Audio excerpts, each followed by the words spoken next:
Hello, everyone, and welcome to this special spoiler review of Avatar The Last Airbender, the live action version that just dropped a few days ago on Netflix. Here from the Geek Buddies! Hey!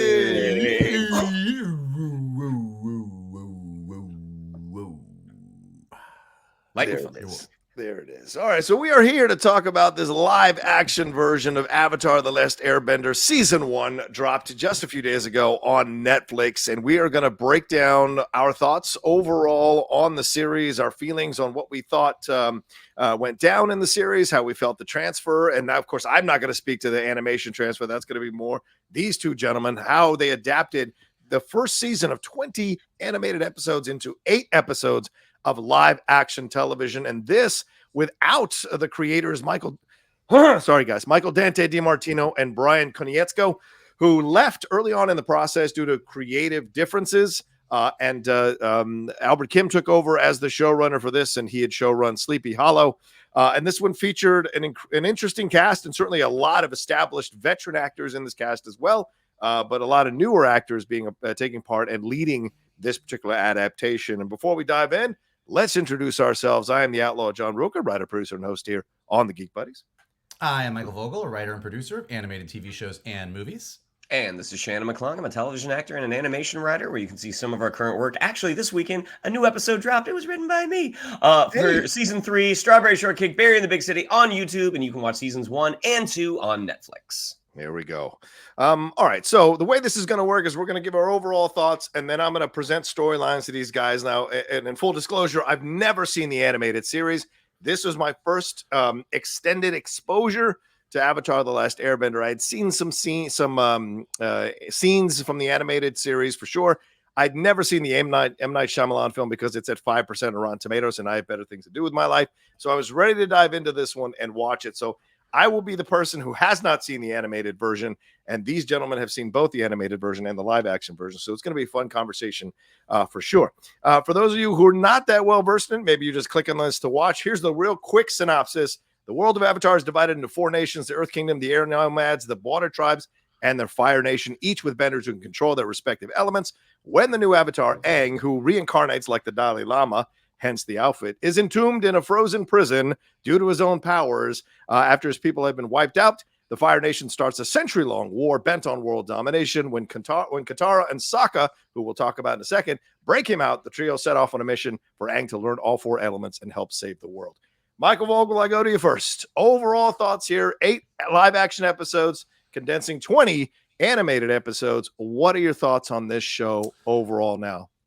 Overall, I have a lot of mixed feelings about it just because I love Avatar, the animated series, so much. I've seen a lot of people on Twitter. Obviously, everyone's been talking about the show. Lots of fans of Avatar coming to this live action series with a lot of hopes, particularly after the M. Night Shyamalan movie.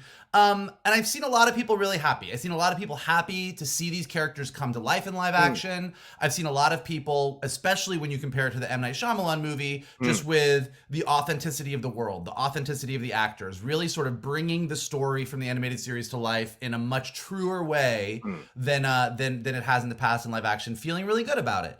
And I think that by the time I got to the end, I did feel like there's a lot of, I'll put it this way, there's a lot of potential here. There are things that I thought they did nicely. Overall, I think taking the 20 episodes, shrinking them down to 8 episodes, mixing and matching storylines, and making some weird leaps in the way, some of the stuff that they took out of the animated series and what they replaced it with, I think they got a little lost in the middle there. I don't think that this was as successful as it could have been. And so I kind of left feeling a little disappointed in it overall. But I can talk, once we get into the details of the storylines, I'll talk specifically. I think the overall thing is, and I'll, right off the bat, I'm not one of those people that wants to see the animated series just brought to life in live action, beat for beat, shot for shot. I do think the animated series is pretty perfect, but when you're adapting something, you should adapt it. You should make changes. And some of the changes they made I thought were interesting. Some of the changes they made in an effort to make it more appealing to a broader audience or more appealing to a grown-up audience, I think had the opposite effect. I think sometimes things ended up feeling younger and a little bit more at its worst Disney Channel movie kind of vibe than the epic sweeping show that I think it should be. So some good, some bad, some disappointments, and we'll get into the specifics when we get into the specifics. Sounds good. Shannon, your overall thoughts here on these first 8 episodes, or season 1 here, these 8 episodes of live action Avatar: The Last Airbender? So yeah, I did watch the animated series and its sequel series, which I actually think is even better, called the Legend of Korra. But I only saw it once, so I do have a knowledge of the world. There are certain things that I remember. I had to text Vogel a couple of times, like, "Hey, this thing that happened, I don't remember this." Like, yeah, that didn't happen in the show. So I think I said at the beginning, like, it was really going to come down to the chemistry of our main trio with Aang, Katara, and Sokka, and based off the first episode, I was like, I don't know if these kids are the best. Right. I'm like, but they might, because they are younger performers and you're working with a lot of special effects. I'm like, give them a chance to kind of grow into these roles. And I think across the board, every single one of those kids does get better. I do think one stands out as like, yep, you were the right performer for this, and the other two, I'm like, I don't know necessarily if you were the best person, but you're the person we got. So I definitely think it does get better, and some of the issues that I had with the first episode kind of looked like those very kind of flat green screen shots. By the time you get to the finale and you see where they chose to spend some of that money, it's like, yeah, you have to kind of pick and choose where you're going to allocate the most funds. And the finale, I thought, looked really, really good. So overall, I was like, yeah, it's overall the show got better and better, and I do think there are a lot of things they get right, and I think you have some great standout performances from your veteran actors. I think the wig budget is probably where they skimmed the most. Ooh, girl, I mean, somebody call the queens over at Drag Race and bring them on, because we need to get some work on those wigs, honey. Like, I mean, it is. Poor Daniel. Yeah. Poor Daniel Day-Kim with his spirit gum beard, because that guy, like, Daniel Day-Kim, did such a great job, and I'm like, oh, you can actually see where they kind of glued it onto him. But overall, I thought the show was okay, because I had a knowledge of the world, I appreciated it, but because it was not as near and dear to my heart as it is to Vogel, I was able to maybe let a few more things go. Yeah, I think you're right, Mike. Yeah, get RuPaul in there. Gay Avatar, I'm all for it. Listen, 100%. You guys are going to be sweeter on the show than I am. This was an absolute chore to get through. It was just so difficult, and I don't mind being the bad guy in this review, because someone has to be the bad guy from an honest place. And I certainly didn't like the show at all. I found it to be boring. I found the tones to be all over the place. I found some of the story elements to be shoved in as opposed to organically led to, like in the last 2 episodes, all of a sudden we got sexism here. Where'd this come from? When if they had stayed with that from the beginning, like the original series is what I'm told did, I think that moment would have had much more resonance, and we'd have seen an arc to that moment for when Katara really stands on her own against the master there.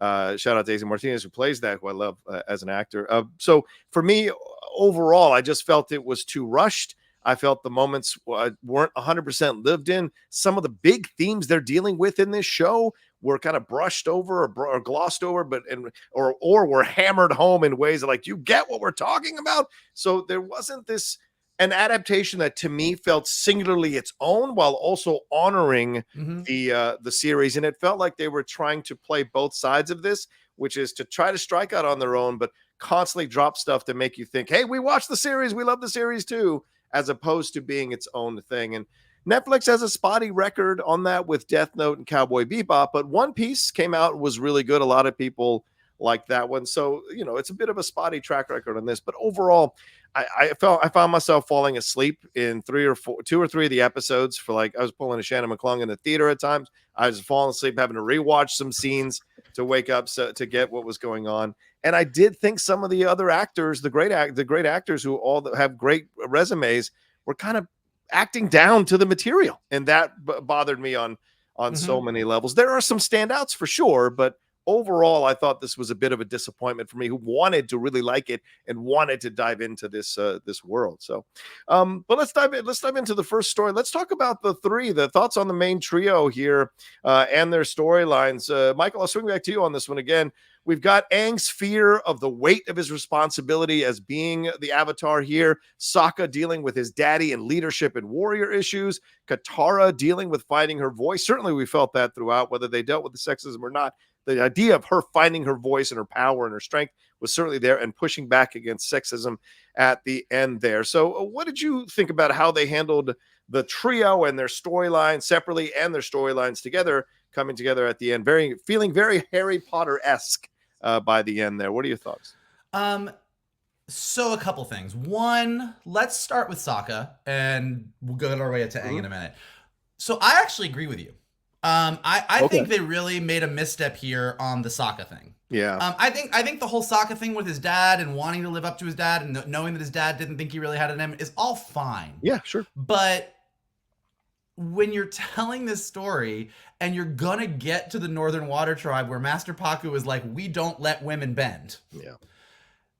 Having Sokka at the beginning going, I'm the warrior here, you're not even a good bender, you're this, like, this is not how we do things in the Water Tribe. Yeah. I think is a great arc for Sokka, particularly when you follow it up with Kyoshi Island and he is confronted with all these awesome badass women. Like, the entire Kyoshi episode kind of felt weird because and not weird like, oh, you didn't do it was in the cartoon. But if you replaced it, and I think we said this when all of this stuff came out about Sokka, if you had replaced it with something that was really compelling, but Sokka gets to Kyoshi Island and there's all these women and he's like, you're a good warrior. Will you teach me to be a good warrior? And she's like, yeah, you're a good warrior too. And he's like, thanks. Yeah, you're a good warrior in a different way from me. And I'm like, it kind of took the teeth out. And then when you do get to the Northern Water Tribe and all of a sudden you have all this sexism, it's like having Katara go, and even with the Katara arc, which I'll get to, it's like, it sort of felt with like I think Katara actually was the weakest out of the three of them from a performance level. Yeah. But in her defense, I think she wasn't given a ton to play. Like she sort of just kind of kept yelling at Sokka, why don't you listen to me? Why don't you listen to me? Right. But there wasn't really anything behind why he wasn't listening to her. Like there was just sort of like, okay. And I think in the series, Katara got to really be frustrated with her brother, be frustrated that like, you know, Aang was a natural at when he even tried waterbending, which is another big issue in the show, that Aang didn't bend any water. But the fact that like so Katara's doing stuff is very clearly very capable at what she's doing as she's learning the water bending. But beyond that, didn't really have a role except to sort of just get mad at Sokka a lot and be supportive of Aang. So everything kind of felt like you made these choices to be like, ooh, Sokka's a little misogynistic. Like Katara loses her temper a few times. Let's pull that back and make them kinder and sweeter. But I'll keep coming back to this. In all the articles leading up to it, they were like, we want to be more Game of Thrones. We want to like feel like this is like Avatar, like for the fans, but we want to like really broaden it to have that Game of Thrones kind of scope. And by taking off the rougher edges of some of your main characters, you're doing the opposite of what Game of Thrones. Game of Thrones, everyone's got rough edges. Like everyone's a little bit messed up. And I think that was an issue. And then Aang, I think, the biggest issue that I see with what they did with Aang is because they wanted to really double down on the heaviness of what has happened in this world and the heaviness of the Fire Nation. They made a big detour from the show. In the show, Aang comes out of that, in the animated series, Aang comes out of that block of ice, and yes, he's the Avatar. Yes, the world has kind of gone to shit. Yes, he knows he's got to deal with stuff, but he's 10. And he's kind of like, I don't need to deal with this right now. I know that I need to learn all the other 3 elements of bending eventually, but I'm going to ignore my duties a little bit and just be a kid. And then the more that I'm faced with what the Fire Nation has done, the more I realize I've really got to step up. And instead of like having that progression, they just had Aang come out of that bubble and be like, fuck. Fuck. Yeah. They bleeped it out, but that's what he said. And so you don't really... Everyone was just so sort of depressed and heavy. And I think that was like, that's how we're going to make it more grown up. That's how we're going to make this feel grown up. But a 10-year-old kid, I think they have one part where he's talking to Appa at the beginning, and he says something along the lines of, I don't know, Appa, I'm just a kid who likes to play games and have fun. Yeah. And so like they put that in there, but like a 10-year-old kid doesn't go, I just want to do this, but I can't because the weight of the world is on my shoulders. A 10-year-old kid ignores the weight until he can't ignore it anymore. Right. And the big issue that they did with that plot-wise, which we'll talk to in a minute when we get to the plot, is they took out one of the, in an effort to sort of create this immediacy out of the first episode. Oh, I had a vision. Kyoshi told me about the Northern Water Tribe. Something bad is going to happen. We got to get there. We got to get there. They ended up deleting, I think, what is a more compelling arc for Aang overall and a more compelling clock for the series, but we'll get to that in a minute. But overall, that's what I think. I think that by roughing off the edges of all these characters, they sort of then had to replace it by having the characters just say repeatedly how stressed they were, but they didn't show it as much. Yeah, Shannon, your thoughts on these three characters and their storylines? I should give love to the actors here. Gordon Cormier playing Aang there on the left, Gwendio playing Katara there in the middle, and Ian Owsley playing Saako there in this series. So your thoughts on their storylines and maybe a little bit on their performances overall, which I think you kind of touched on. If you need to add anything more to that, what are your thoughts overall on how they handled their separate storylines and their storyline together? Well, I know coming into this that there was a lot of like online chatter. Like, are they going to dial back? Are they going to dial back Sokka's sexism? And again, because I'd only seen the show once, I'm like, I don't really remember that. I mean, I remember that women weren't allowed to bend in combat.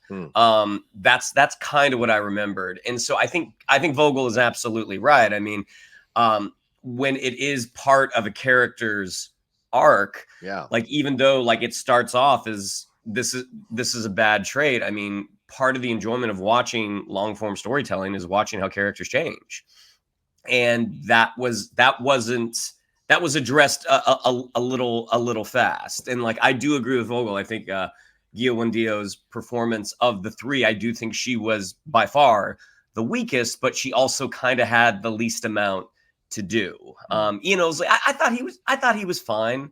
But he is one of the performers, and I'm like, was this the best guy? I don't know. He definitely got better. He definitely had kind of that some of that kind of awkward, goofy Sokka charm that he has from the animated series. He's not quite as funny as Sokka is in the animated series, but there are elements of that. Getting to Gordon Cormier's Aang, I mean, broadcasting one's inner monologue, that's something that's more saved for theater. But I think when you're doing it on screen and when you're doing it with such a young performer, I think it comes off very awkward, very stilted, and it really, at least for me, really kind of takes me out of the show. Because I think the reason he gets frozen in the animated series, it's not he needs a second after finding out he's the Avatar, right, Mike? Like, he knows already. This is sort of like, I can't handle this responsibility. I'm going out. And I can see on paper what's like, well, that would make sense. That's what this kid would do. But when you look at what was so successful in the animated series, in the source material, I think that's one of those choices like, maybe you should have stayed a little closer to that, because ultimately I think, as Vogel said when he comes out, and it's just all kind of, not doom and gloom, but very, very heavy. It's like he doesn't have anywhere to go. And I think that's what happened. I think that's kind of what happened with all three of them, is they kind of didn't really have anywhere to go. Yeah, that's what I felt when I was watching it. It felt to me like, okay, you're presenting these issues, and great. These are very universal issues. A young woman finding her voice, a young boy trying to find respect from the male elders in the tribe. That happens whether you're in a tribe or in a family or whatever. I certainly know that experience. And then the idea of like, okay, I've got this responsibility. What's my responsibility to this responsibility, to this destiny I've been handled? A lot of people shirk from their destiny and other people embrace it, but they fear what it could lead to. So this is rich material to explore. but it felt to me like it got kind of repetitive and there weren't advancements on these issues they were dealing with. And then at the end, it's like, okay, let's wrap this all up and everybody say the right thing you're supposed to say. So we all feel good about things and we feel like we've gone on an arc, even though we've never shown the arc. Or at least we haven't strongly shown the arc and the progressions of the arc with these characters. So for me, I just didn't feel that connection they feel it was earned by the end of the final episode. Performance-wise, I liked Cormier. I actually like Cormier more than the other two. For me, I like what he was doing. He's a young kid. The instincts are there. He's not 100% there, but the instincts to do certain things are there. Under the right acting coach, he's going to find those moments to not overdo those little changes in his face. So I think that's going to be fun to see. I thought Gwendio was fine, but I agree with you guys. Not a lot to play at times, so she seemed a bit lost.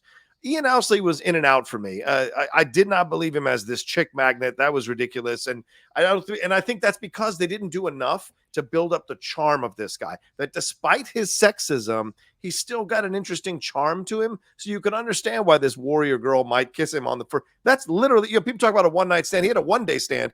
And you'd understand that situation a little bit more. Or later when Princess Yui is like, yeah, I know this guy's been pining for me for my whole life, but you're the one. And it's like, okay, sure. So to me, I think those moments didn't work for me because they didn't do enough to build up what you wanted to see from Sokka.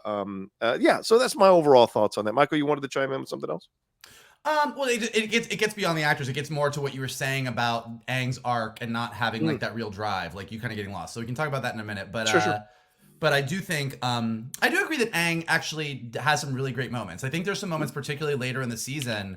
Yes, in the scene with him and Zuko. Yeah. After the Blue Devil situation, I think is one of the best written scenes in the show and one of the nicest character moments between him and Zuko. Yeah. Where I was like, this is what I wish we had seen more of, but we were in such a rush to pack everything in that we didn't get a lot of time to breathe. Because I do think, as far as like Sokka's charm, Sokka's goofiness, I think that that's what was missing. And I get it. Like, look, they didn't have an easy challenge. Like, it's not like they chose. The writing team was like, hey, let's do 8 episodes and smash everything in there. Like, they were like, here's how many episodes you get. Figure it out. Yeah. And that's a Herculean task. It so is. like a lot of credit to them trying to figure it all out. I think in an effort to fit in every single bit of all the characters that we wanted to get in there from book 1, you sacrificed a lot of like those smaller character moments where we get to know them, where we get to see where Sokka's charm is, where we get to see how Katara navigates being upset that Sokka doesn't listen to her and really wanting to be sort of this supportive character for Aang and Aang's journey. And so I feel like that's what was missed a little bit. Okay. Shannon, you want to chime in? Well, yeah, someone before pointed out when we talked about the first episode, one of our audience members pointed out, like, that the animated series actually didn't have as much real estate. That there, if you're looking at pure minute count, that the live action version is actually longer. And it's like that's fair and that's true. But there is a difference when you're formatting an hour episode versus formatting a 22-minute episode. Yeah. And like in the animated series, when Zuko goes to rescue Aang, and we don't know that because he's in a mask. There is a big question about who is this person coming to rescue Aang. And so when we find out it's Zuko, because we've been on this journey, these individual episode journeys, and we've seen how Zuko has progressed, it is such a shock to us. Whereas it happens in episode 5, episode 6, I think. Yeah. It's not that, I mean, granted, we knew it was coming, but it's not that hard a right turn. Yeah. And I think in that situation, you actually needed to be shocked. Like, oh my gosh, Zuko is actually going to try to help him right now for his own purposes. He's not being altruistic. Right. But I think that even though the animated series didn't lengthwise have as much time, because it was broken up into smaller chunks, it felt like it was more. Yeah, and people trying to compare time in an animated series versus time in a live action series, that's a fool's errand, because you get to do more in an animated series that you maybe don't get to do in a live action series, because the demands of each by the viewer are different going into both. And so you have to understand that medium really well to understand how to use that time effectively to get that across, for sure. Shannon, you brought this up, so let's swing over to this section of the storylines. What do we think about how they handled Prince Zuko's storyline with Uncle Iroh and Commander Zhao? Of course, Uncle Iroh being played here by oh God, why don't I have that down? Oh, by Paul Sun-Hyung Lee here, and we have Prince Zuko being played by Dallas Liu, Commander Zhao by the great Ken Leung, who we've seen in a million things, and we should wrap in Lord Ozai, who's Daniel Day Kim, who plays, and then who basically got paid to sit in a room and say lines over and over again, and then Princess Azula, Elizabeth Yu, who played the sister here. What did you think about how they handled these storylines coming out of the Fire Nation here in these 8 episodes? Shannon?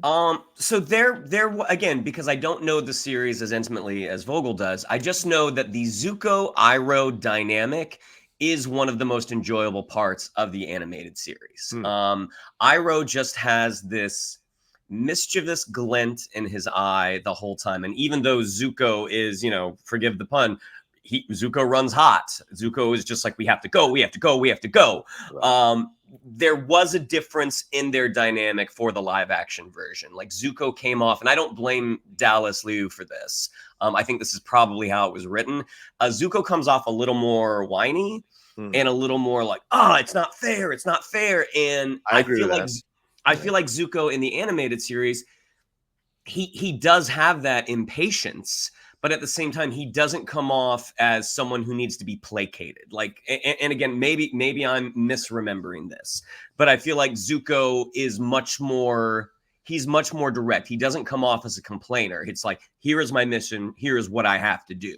And I think because they made that change, like Zuko in the live action version almost presents a little too much vulnerability up front. And that's something that is earned over those first 20 episodes, really going into the second season.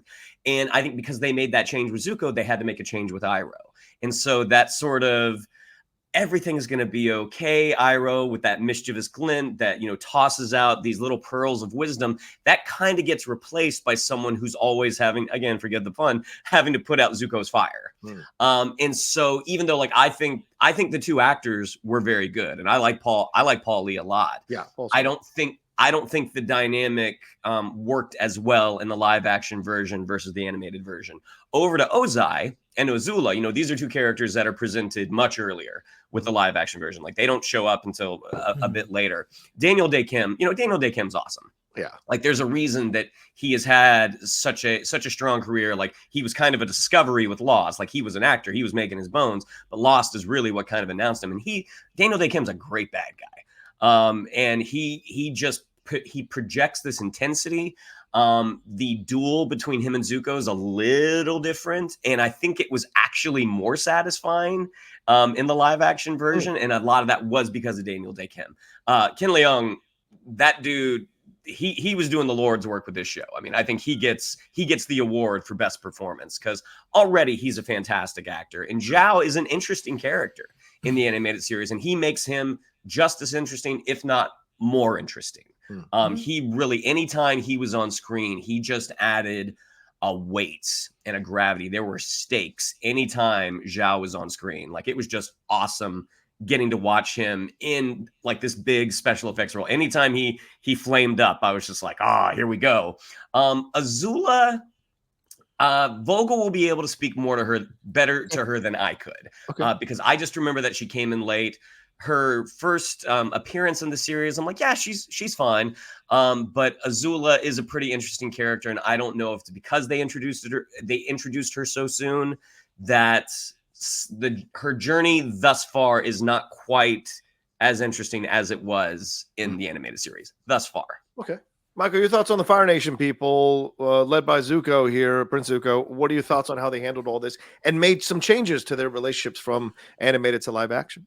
Yeah, I think Shannon is pretty dead on the money. I think overall, from a performance level, I think Dallas James Liu and Paul Sun-Hyung Lee do a really nice job. I think they're both very capable actors. They're both doing a lot with the material. But I do think Shannon is pretty right on the money. Like, if you are a fan of the series and you know where Zuko and Iroh are going and you know their stories, the writers on this show clearly knew a lot of that, and they brought some of that emotion in early. And I think that did sort of, again, and making everything sort of heavier and more emotive to try and like broaden the audience, I think it did sort of miss the mark. Because I think that a big part of the relationship early on is exactly what Shannon said. Zuko runs so hot and is so a little bit immature and naive in the way that he's just yelling and screaming at everybody to do what he wants because he so desperately wants to find the Avatar so he can go home. That Iroh is forced to be a calmer, more like, oh, well, let's just have some tea and talk about it, and sort of deals with Zuko in a very, I know we're dealing with heavy things, but I, as a character, kind of keep everything on the surface and I'm super relaxed until we find out some of the deeper things about his relationship with War and the Fire Nation and his son later on. And by kind of letting Zuko's vulnerability and emotions in earlier, Zuko is not as much of a bad guy and more of like this conflicted character. So Iroh ends up becoming less mercurial. And so I think they both do a nice job. And I think that out of everything in the show, this relationship is one of the stronger things throughout the season. But I do think it could be stronger. You know, we've been reviewing Bad Batch. I was thinking about this the other day, and we were talking about Crosshair in the most recent episodes. And part of the reason that Crosshair is so satisfying as a character is because for the first 2 seasons, he's a dick. Yes, he is. He is the bad guy. Yeah. He will straight up kill his brothers. And so when he turns, you're like, oh, that's nice. Zuko in the animated series goes from you are horrible to, oh, you're not so bad, to where he ends up. So I think they did sort of miss the mark a bit on the characters. That being said, I think the characters did really good. Totally agree on Ken Leung. I think he does the Lord's work with Zhao. And I think that he does a really nice job making that character do what it needs to do. Ozai. Can I ask you a question on real quick on Zhao? Michael, I read other reviews where they said that they fleshed out this character much more in the live action than animated. Is that true or just fleshed out differently? I do think fleshed out. Like, look, Zhao in the series is clearly a soldier in the Fire Nation who sees an opportunity to rise in the ranks and make his move, and does, and manipulates Zuko and manipulates the situation. Here you get a little bit more that his background in the Fire Nation army, like, he's not on the up and up. He's not on the rise. So he has more of a reason to want to prove himself. Gotcha. In the series, in the animated series, he doesn't have Azula backing him up. He's just making his moves because he's making his own moves. That's so a change, having Azula be pulling the strings was an interesting choice that, again, given what they did with Azula, I don't know that fully works, but I do agree with their choice to bring in Azula and Ozai earlier. Okay. I think bringing in these relationships earlier, having Azula have a little bit more of a role in book 1 was a smart move. I don't know. I think what they did with Azula is kind of similar to what they did with Zuko, which is she clearly is so wanting Ozai's favor, wanting to prove herself. And I think the Azula in the series didn't have a want to prove herself, just assumed she was the best, was just a straight up narcissistic badass. And I think that, again, this Azula is not as satisfying as that, like, here's Zuko, who's this villain. Here's his sister, who's like, oh shit, she's even worse. And there's a little bit, it's a little bit muddy. Like, I think with everyone with the Fire Nation, like, their characters feel a little bit muddier and not as crystal clear. But like I keep saying, like, I think they all ended up in the transition stronger than some of the other elements of the show. But I do think that there's just, as our big bads for the series, and again, like, think of fucking Cersei in Game of Thrones as an example. Super complicated character, lots of levels to her, but holy shit, is she evil. Yeah. And I think that Azula is Cersei level evil. Yeah. And I feel like the way that she's being played isn't quite there.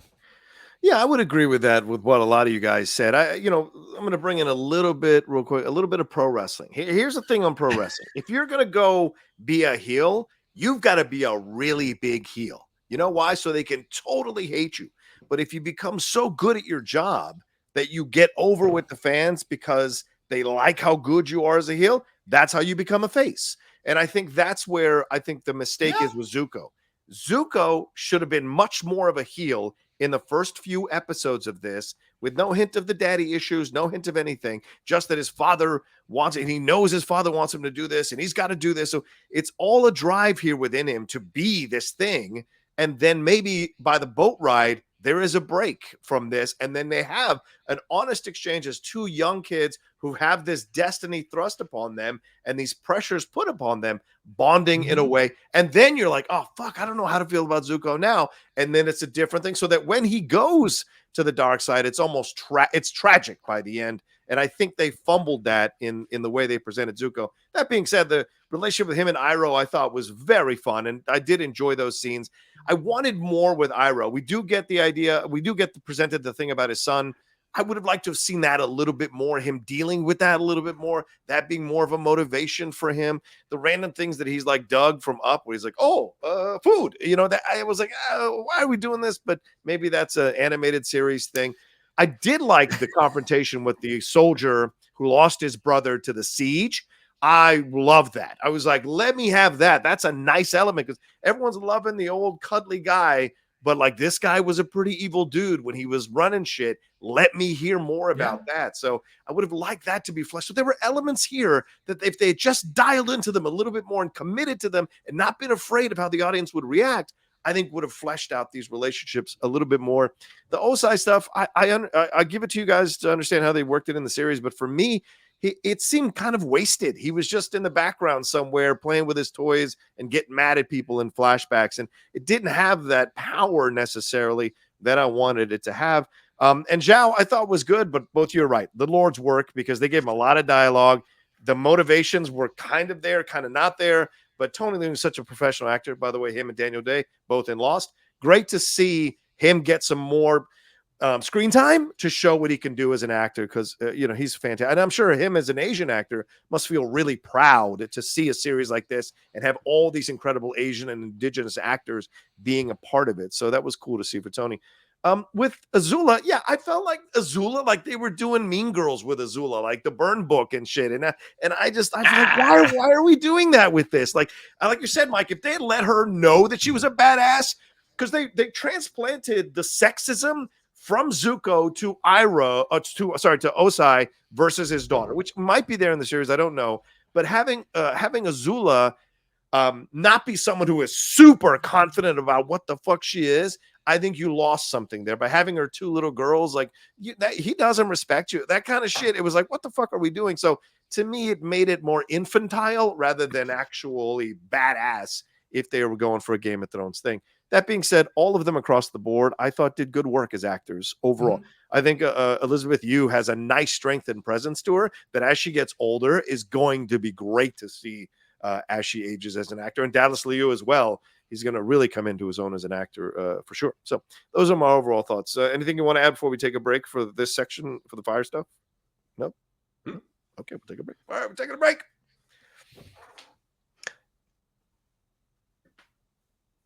Boom. All right, and we're back. All right, let's keep this going.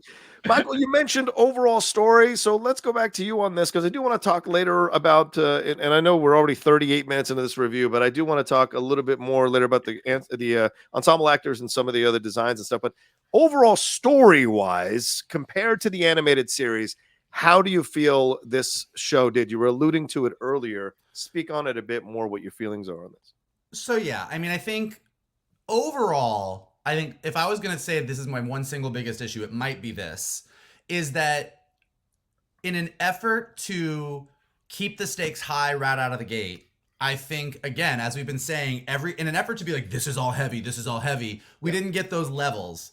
And I think one of the things that seemed to get lost in here is there's not a lot of talk about Aang needs to learn all four elements to be the Avatar. I mean, he is the Avatar, but part of being the Avatar is I can airbend, waterbend, firebend, earthbend. And in the series, because you don't go, here's a vision, you've got to go to the Northern Water Tribe, you've got to do this. And he literally has everybody yelling at him the entire time. You're the Avatar, fix this. You're the Avatar, fix this. Boomy is like, fuck you, you've been gone 100 years. Right. Get off your ass and fix. Everyone's just like yelling at this 10-year-old kid to fix everything. Now in the series, it's a lot more like, Katara wants to learn waterbending. There's no waterbenders in the Southern Water Tribe. Aang needs to learn all 3 levels of bending before he's going to face Ozai. And in his mind, he's like, well, it takes years to train. So I'm going to go learn these things. And eventually I'm going to fix things. Like when I'm a grown up, because I'm 10 years old. And they go on this journey. and they're on their way to the Northern Water Tribe, but they're kind of taking their time because Aang's 10. He's like, I'm 10 years old. I'm not gonna. That's like being like, hey, you're 10. Go fight Hitler. Yikes. It's just a little silly. And so, like, the fact that everyone's like, okay, 10-year-old, go fix this because we need to have this heavy. You're like, okay, I understand that we're trying to make this. It's that executive note, like, well, what's the clock? What are the stakes? We need people to know what the stakes are. But he's 10. But then the thing that happens that they totally dismissed, and to me, this is one of the things that's the most compelling about Avatar, is in the live action series, they go into the spirit realm. Katara and Sokka get kidnapped by Ko, which doesn't happen at all in the animated series. And then Aang goes to the fire temple and talks to Roku. And Roku's like, oh yeah, here, give Ko this little statue and then he'll let them go. And that's it. In the animated series, Roku shows up in the spirit world and goes, yo, Aang, I gotta talk to you. Come see me at my temple. Aang goes to the temple and Roku's like, hey, I know that you think you have time to learn bending, but there is a comet coming at the end of this summer, and when it is here, the Fire Nation will be so strong that they will wipe out everything. So I'm sorry, 10-year-old. You have to go learn all 3 other forms of bending by the end of the summer. Sorry about it. And then Aang is like, fuck. And then the entire series is like, how am I going to do this? So there is this really compelling, like, I'm a 10-year-old. I know that I have to do this eventually, but like, let's just chill out. And then halfway through season 1, you're like, nope, sorry. You have to do something at 10 years old that most avatars couldn't do as adults. And then the pressure really goes on Aang. And so you have like this big change. And because the series goes, I'm just going to have everybody yell at you. Kyoshi's going to yell at you in episode 2. Boomy's going to yell at you at episode. Everyone is going to just yell at you a lot. Yeah. And you're going to feel really stressed out about it. You miss a lot of that nuance. You miss a lot of this poor kid has the pressure of the world. And I think that that's a big mistake for them. I think that that's where they really missed the mark. Then additionally, I've seen a lot of people have talked about this, and it is very natural, like shoving everything in the way they had to shove everything in. I think they made a lot of good choices, like taking the Boomy storyline, the Jet storyline, the Mechanic storyline, and all these characters that sort of were part of the Earthbending Kingdom and go, let's kind of put them all in Omashu.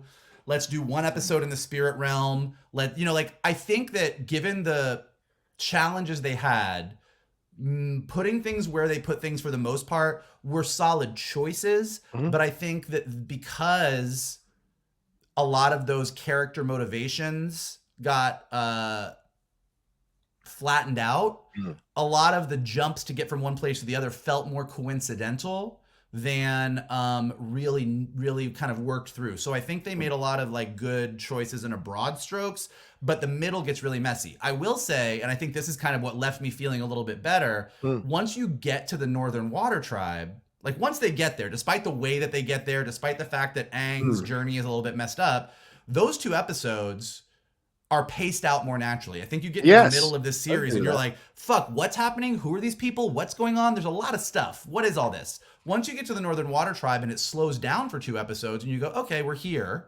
The Fire Nation is on their way. A lot of stuff is about to happen. It feels more paced out. And so even though I still have some issues with the dialogue and the performances, I was like, if we got more of this moving on, this feels better. So it was just kind of a weird ride of a season because, again, some of the choices they made sense and some of the choices they made sort of were mystifying. And why did you get rid of something that I think was better? Yeah, I don't disagree with you. I think you make a lot of excellent points, Mike. They're talking about storylines and how they could have fleshed things out a little bit better, how they could have placed things. And I didn't, again, I don't know that they shoved all those storylines into one city and that isn't how the series is. So for me, yeah, it felt like that. It felt very coincidental. Oh, this is happening. Oh, it's all in one city. Okay. But that being said, I did enjoy the stuff with the Mechanist and his son. I thought that was really sweet. And the Jet stuff was not really, that was more like a good looking guy with hair doing whatever he was doing, the good looking freedom fighter. So fine. They didn't flesh out that enough. To be fair, a good looking freedom fighter with good hair is pretty much what he is in the animated series too. Okay, so good point on there. Okay. Not knowing, I'll just say that. Okay. The Boomy stuff I thought was fun. I mean, Utkarsh Ambudkar, I hope I'm saying that right. He's a comedian I've seen in other things. I thought he did great with that. Did I think it was fully laid out correctly? And all of a sudden we're remembering this guy from his past. It felt like a kind of an episode of the week type thing, even though it was all connected to Omashu.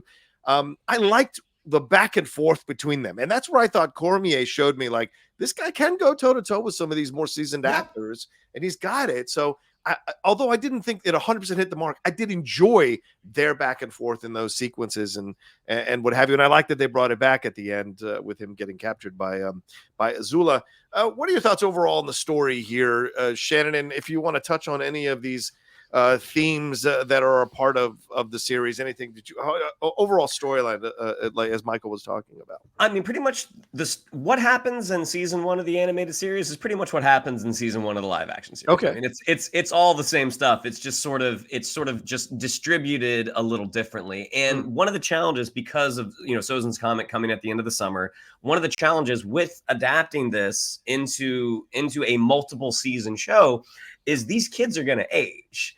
Like, good points. Yeah. Whenever they start shooting season 2, I mean, it's probably been almost 2 years since they started production or since they started filming. So the timeline will have to change. It can no longer be the end of the summer. This is gonna take years because the kids are gonna look older. So that's one of those things. It's like, all right, this is one of the things that you do have to address, because that ticking clock that, like, you have to do this right now. They tried to do it with kind of the doom and gloom, and it didn't all the way get there. That's not to say that it won't get there in future seasons. I mean, as Vogel already put, like, the last 2 episodes of the season were the strongest episodes. I mean, I think you had best effects. You had kids who have been doing these roles for a little bit, so they're feeling a little more comfortable. But also that pacing, like that, it felt natural. It felt correct. And sometimes, as a viewer, like you might not possess the vocabulary to be like, hey, this is why this didn't work. All you can say is, this didn't feel right. Yeah. And, I mean, I certainly don't have the development vocabulary that Vogel does, but so there are definitely times that I'm kind of like, yeah, this just doesn't feel right. Yeah. The last 2 episodes, they felt right. But like, I actually loved, like, the actor who plays Boomy. He's a little hit and miss with me with his other live action work. I think sometimes he leans a little too heavily. I thought he was perfect in this. Mm-hmm. The one thing that I was surprised, because they gave him, Boomy's trademark stylized underarm hair. I'm like, yes. Why didn't he paint some abs on him? Why didn't he make his part of the reveal when Boomy takes off his robe and you see this sinewy, shredded old man? I mean, it's one of the things that is so jarring. It's like, oh, he's gonna fight this kid. That was the one thing I was like, I mean, clearly he's not hitting the gym every day. Like, give him some abs. Put a prosthetic on him. Make him look a little threatening. Because right now this is just an old man who's going to fight a child. Yeah, I think what you brought up earlier for me, Michael, I think that was missing from the show. That element of, we've got to get this done. The prophecy. I don't think the prophecy was strong enough and wasn't hammered home enough to get us to be like, oh my God, he's got to get here, right? I think the comet thing, which of course they introduced in the final scene and the post-credit scene, if we'd known about that comet from the beginning and there's this pressure, he's got to get to, then we would have been like a little more caught up in trying to figure out what's, and even getting frustrated in certain episodes that they aren't spending more time getting. So then it adds to it, so that when we get there, we get a little bit more of a payoff. Well, I agree with you guys. Those last 2 episodes were the best paced out episodes. And nothing tells me that better than I didn't fall asleep in either of those 2 episodes. So that tells me that this was working for me, and I was caught up and invested in the stakes of what they laid out in those final 2 episodes. So, but I think you make a really great point. And in the animated series, that is what happens. Like they go to Kyoshi Island because Aang wants to, like, surf on a giant koi. Yeah. And Sokka's like, why are we doing this? You're the Avatar. We have shit to do. And Katara's like, let him be. He's 10. Right. And you automatically have this sort of dynamic. And so, like, I think that, again, in an effort to age it up, that they missed out on some of those nice character beats and character moments that kind of makes you fall in love with them. Yeah. So that when the shit gets heavier, it feels really heavy. Yeah. Shannon, what do we think about the animals here? Did Appa and Momo work in this animated? I mean, sorry, live action version of the animated series for yourself? 100%. I thought they handled Appa beautifully. I believe that Sky Bison was right there. The introduction of Momo was great. Yeah, I think again, you only have so much money, and even though like I didn't like those flat green screen shots in the beginning, where they chose to spend that money, it seems like they had to make a choice. For this, they made the right choice, because I think the moment that you don't believe Appa or Momo, I think you have a problem. Okay, Michael, what did you think about how they handled it? Yeah, having in an animated series where you have these characters that are like a part of the group and they're always there, but they're easy. They're as challenging to draw as a human. So having a giant Sky Bison is easy. In CG, in live action, it is a bigger hurdle, and I think they did it right. You can always argue, oh, I wish we had more Momo, I wish we had more Appa, but that gets into production schedules and budgets. And I think given the challenges of having those types of characters in a show like this, they did a great job. Yeah, I like the Appa stuff. I'm going to pull back on the Momo. I think there should have been more of a connection with Momo with the kids, so that with the actors there, so that when that big concrete block falls on him, I would have felt something, and I didn't, because they didn't establish him more than just a funny little creature that's walking around. So I would have liked more of those separate interactions with Momo to really establish that. But the Appa stuff was great. Like I was down with that. The look of it, the feel of it, all of that worked for me overall. Michael, what about the costumes, the colors of the overall series, the sets, the CGI, and as Shannon mentioned earlier, the wigs involved in this particular show? What do you think of all this stuff, how they presented it? It is rough because and again, not that these are shows that necessarily should have the same vibe, but going from Avatar to Shogun. Oh my God. Yes, please. Please.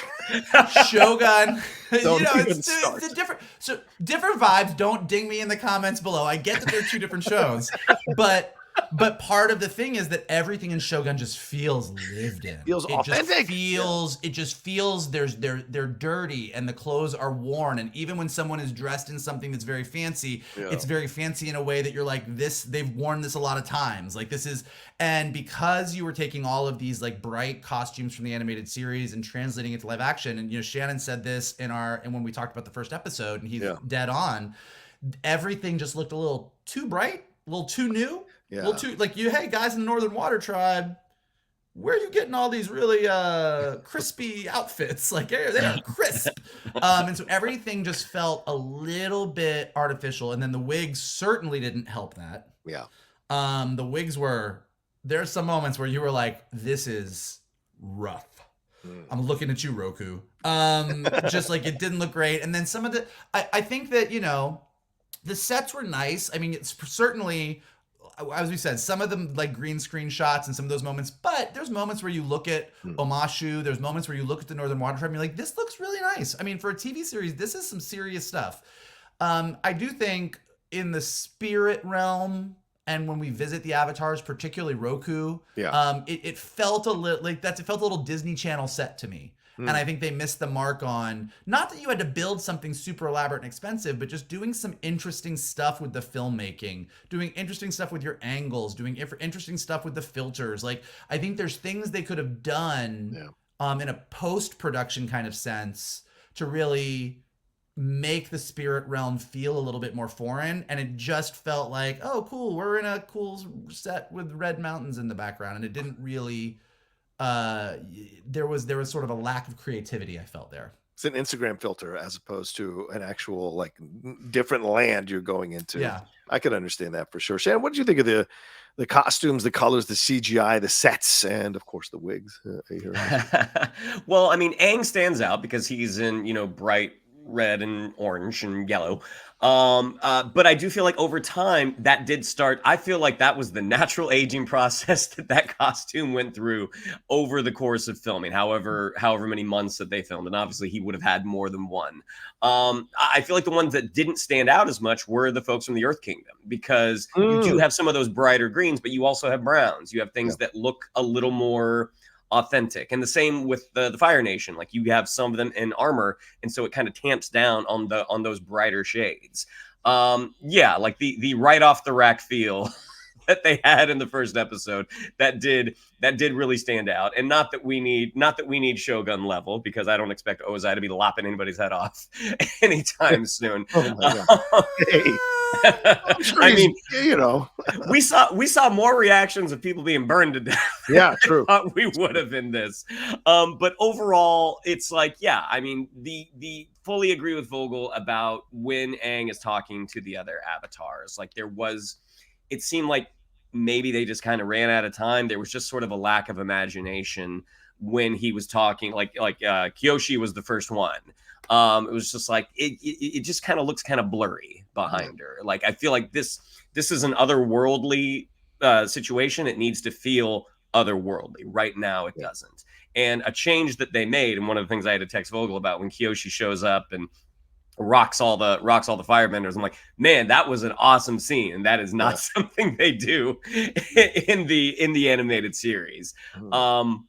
And even though I was like, yeah, this doesn't feel right. That feels like an easy writing excuse to be like, how are we going to get these firebenders out? Well, Kyoshi's going to show up. It was awesome. The effects I thought were great. All the bending I thought looked really, really good. I think the water bending probably looked the spottiest. But I still thought that that translation to live action looked really good and did look better than the Shyamalan film. Oh yeah. Oh God, yeah. From what I've seen from those scenes, yeah, I like the earth bending a lot. The earth bending thing was probably my favorite bending. The fire bending stuff was fun, but it was just fireballs and being like, it's easy. But the earth bending stuff I thought was really well done. I'm not easy. To anybody who works on festivals, I'm not trying to discount how much effort you put into that. I'm just saying it looks like an easier effect as opposed to the earth one, which I thought was cool. The water bending, you seem like an earthbender, John. Yeah, I'm pretty much an earthbender. Yeah, I would agree with that. But I did like the water bending when she was throwing the ice discs or whatever. I thought those were cool. And seeing, God, what's his name again? Seeing, is it Puku, Master Puku? Like seeing his reflection. Baku, sorry, seeing his reflection in the ice disc. I thought that was cool to have that kind of element. I thought the Katara Baku fight was really nice. Again, yeah, right. Like the pacing of those last two episodes really started to work for me. Yeah, and that was where some of the issues of the dialogue, the writing, the acting, kind of were like, okay, I still have some of those issues. Yes, but this is more interesting. Like this is exciting. What I am hopeful for, I mean, I know we're at an hour, but like what I am hopeful for is book 2 and book 3 of Avatar. The stories are much more streamlined. You have less of those episode of the weeks with a random character, and you are sort of like on a like we've got to do these things. And I feel like they may have an easier time rearranging episodes so that you don't have a bunch of episodes in the middle of the season that just feel like you know, a mishmash. So if we get more episodes like those last 2 episodes of the season, I think it'll be, you know, nicer. Okay. Let me finish my points here. And overall, I thought the sets for the Fire Nation stuff I was going to get around to final thoughts, but I guess Michael wanted to drop them early. But the sets themselves, I enjoyed a lot. The costumes, I didn't have as much of a problem with the costumes as you guys seem to have. I think my issue was everyone's wearing blue every day. Everyone's wearing yellow every day. I thought that we could have made some maybe changes in that, because I mean it felt like was it Zuko? Yeah, Zuko had the most costume changes of anybody throughout the whole series. He was constantly in different stuff, so I would have liked to have seen more of that here as it went along. You don't have to adhere to the animated thing so strongly that you can't change clothes like the next day or something, so I would have liked some more of that throughout.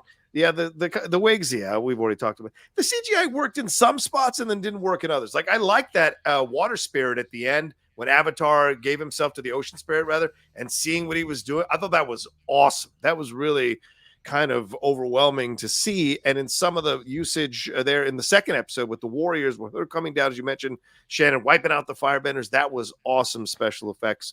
Some of the other special effects didn't 100% get there, and I felt like maybe they could do a little bit better with the northern country. I thought it was a bit flat, some of the designs from above when you were looking at it, as opposed to being a little more vibrant, which I would have liked to have seen. But all the Fire Nation stuff, I thought his kingdom, the throne, his throne room, the battles outside that area where they fought, I thought all of that looked very cool for me looking at it. So overall, so I think that's all I had to write down. So, Michael, I know you gave some thoughts. Is there more you want to say? Anything more you want to say on this, or are we good to move on to Shannon's final thoughts here? Just the one like the one thing that bugged me at the end was, and this was just a story thing. Like, I like that we saw Azula marching on Omashu at the end, but and this was just a weird sort of cheesy villain thing. Like Ozai at the end, like his guy is like, well, we didn't beat the Northern Water Tribe, and he's like, I knew we wouldn't beat the Northern Water Tribe. Yeah, right. What? It was all a distraction so Azula could do this, and I'm like, but Azula could have done that. Like, who were you distracting? I had a cunning plan. what cunning plan was like, I needed my entire army to be defeated here so that Azula could do this thing that she arguably could have done anyways? Yeah. And then the reveal of the comet, but they didn't really explain it. So again, not really having that. And then I do think, like, overall, the thing that we're missing here is, like, we didn't even see Aang trying to waterbend. Yeah. And in the pressure of him being like, you're the Avatar, you have to do everything right now, we're missing out on the fact of, like, book 1 is where he started to try waterbending and practice with Katara. And then book 2 is called Earth because he is learning earthbending. And then book 3 is Fire because he is learning firebending. And so I do feel like right now the avataring is getting a little bit lost. So I think these are things that they can adjust in season 2. Gotcha. And I enjoyed enough of this mixed bag that I will be excited to see season 2 and see if they fix things. But I really hope they fix some of their pacing issues and storytelling issues. And I do want to add one more thing with the special effects. I thought the Ko character was fucking well done. That was some scary ass shit. And George Takei doing a wonderful job, or Takei rather, voicing the character of Ko, I thought was great. Shannon, final thoughts and anything, any positive stuff you want to say, any favorite moments or favorite scenes, and I'll ask you that, Vogel, as well, and then we'll wrap it up. Shannon. Well, I mean, just because I had forgotten about the Ozai being like, everything went according to plan. I had flashbacks of Ahsoka with Thrawn be like, all right, bunch of guys got killed, the good guys got away, went perfectly according to plan. That's what I had said all along. No, I mean, look, I think there are a lot of nice moments. I mean, of the main trio, I think Gordon Cormier stands out the best, and I think as he ages, he is going to get better, and he's your lead. I mean, you want him to be the best. Yeah.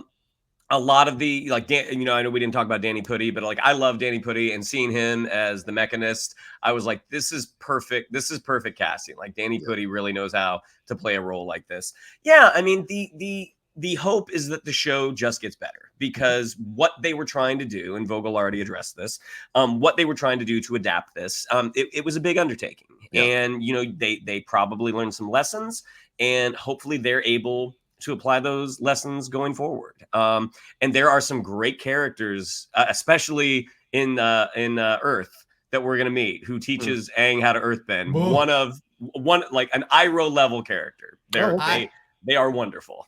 They better get that wig right. Let's hope they get the performer right. So fucked up that wig. Yeah. I mean, I've had a lot of friends who I've made watch Avatar, the animated series. And look, to be truthful about Avatar, even though it's one of my favorite series of all time, a lot of people have trouble getting through that first season because of a lot of the standalone stories. And as soon as they get to the Northern Water Tribe, and as soon as they get to book 2, and Toph, who Shannon is talking about, they are dropped in and they fucking go crazy. So the biggest story wins for this series are yet to come. And watching those last 2 episodes of this season, I'm like, all right, I think the potential is there. I think they made some pretty big missteps, but I think their love of the series is clear. And I think that there is potential. And, to your question about favorite scenes, as I already said, I think that scene with Zuko and Aang after the Blue Devil stuff, with the 2 of them talking, like, that scene, you watch it and you're like, these 2 guys having this moment where they sort of connect. Yeah. More of this. This is what is working, and I want more of this. And if you can give me that level of character work with all the other cool stuff you're going to do, they could turn it around. So I am hopeful that I'm hopeful for what's to come, even though I was frustrated with a lot of what we got.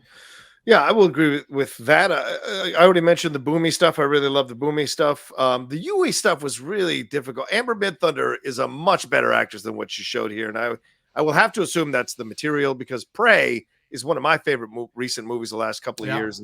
And so I felt like it was a little bit less that she was getting to do here. But I do want to give a shout out to Maria Zhang, who I thought was great as Suki in the Warriors episode, and seeing Tamlin Tamita being a part of this series, which was great to see for me personally. So I had a lot of fun seeing. And I agree with you, Shannon. Danny Pudi, I mentioned it earlier, but like, I'm always fascinated he doesn't work more. I don't know why people aren't casting him in everything. Maybe it's his own personal decision. He only wants to work on certain things, but this is a fucking good actor. I don't understand how Danny isn't working much more extensively than he does. And I loved his interaction with his kid. That was really sweet. They're back and forth and the illusion. But yeah, those are good scenes. And I agree with Michael. That scene with Zuko and Aang, the conversation between two young kids figuring that out. And hopefully there'll be a young female teenager for Katara to have conversations with as well. Maybe there's something with her and Azula down the road in season 2 that could be interesting to see. Again, I haven't seen the animated series, so maybe there's a big character coming up in the Earthbending Kingdom who hopefully doesn't have a really bad wig, and her and Katara can have some interesting conversations. Oh, okay, fair point.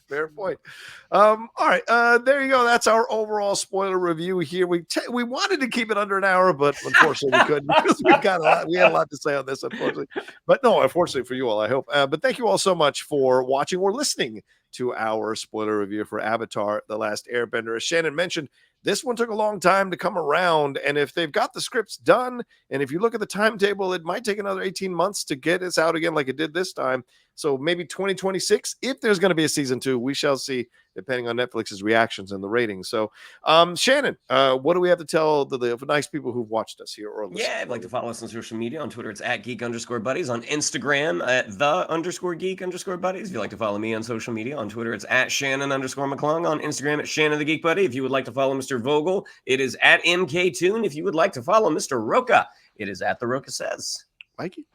Then after you do all of that following, you can hit this like button below. You can subscribe to Johnny's Outlaw Nation page. Check out all the amazing content he has got there. Leave your comments below. What did you think of season 1? What was a hit? What was a miss? What do you hope that they do moving forward? If you are listening to us on the podcast feed, go ahead and give us some stars and some comments so we go up in the rankings and more people can find us. And as always, the best thing you can do is retweet this video, post it on your socials, send it to your friends, and tell them to hang out with your buddies, the Geek Buddies. Well, thank you all so much for joining us. And don't forget, we are going to be doing a live spoiler review of Dune Part 2, 6 p.m. PT tomorrow night. That's Monday night, the 4th of March. We're going to be doing the review live 6 p.m. PT for you all here on this channel. So come and join us and let's have fun talking about Dune Part 2. All right, take care of yourselves, be well, and we'll talk to you next time with another brand new spoiler review here from the Geek Buddies!